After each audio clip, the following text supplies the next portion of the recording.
Shabbat Shalom. This week's Dvar Torah is on Sedra Eikev. The Arab Spring was one of, if not the most defining events of the decade. Millions of people, previously subjected to a life of persecution, saw the opportunity for freedom and lunged for it. How did so many people, previously forbidden to talk, let alone demonstrate, organize themselves to demonstrate for their own liberty?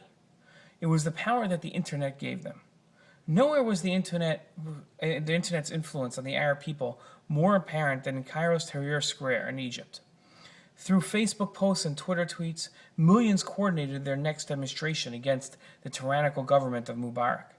Throughout history, Egypt has hosted many historical events and stood as an example of philosophical principles of many cultures and traditions.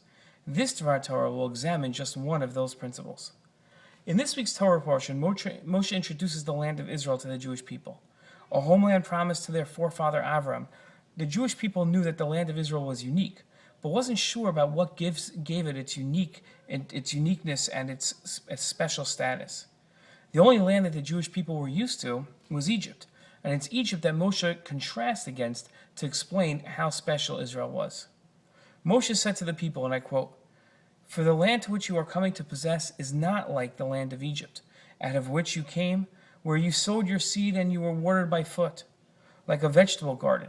But the land, Israel, which you pass to possess, is a land of mountains and valleys, and absorbs water from the rains of the heaven. A land of the Lord your God looks after. The eyes of the Lord your God are always upon it, from the beginning of the year till the end of the year." What makes Israel so special is the divine providence it enjoys. As the Rashba, one of our great sages, wrote, the land of Israel is called Eretz Chemda, God's treasure, and God's will is within it. Eretz Yisrael, the chosen land, was given to Bnei Yisrael, the chosen people.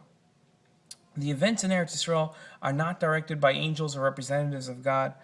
All the events occurring in Eretz Yisrael are all under the influence of God's providence itself. Unlike Egypt, a land whose meteorology is determined by nature's rules, whose politics are determined by human nature, and whose rulers are dictators and tyrants, it's categorically different than the land of Israel. The land of Israel, its meteorology, its politics, its leaders, are all controlled by God and God alone. And that is the lesson that Moshe Rabbeinu taught Bnei Israel as to what's so special about their land. Shabbat Shalom.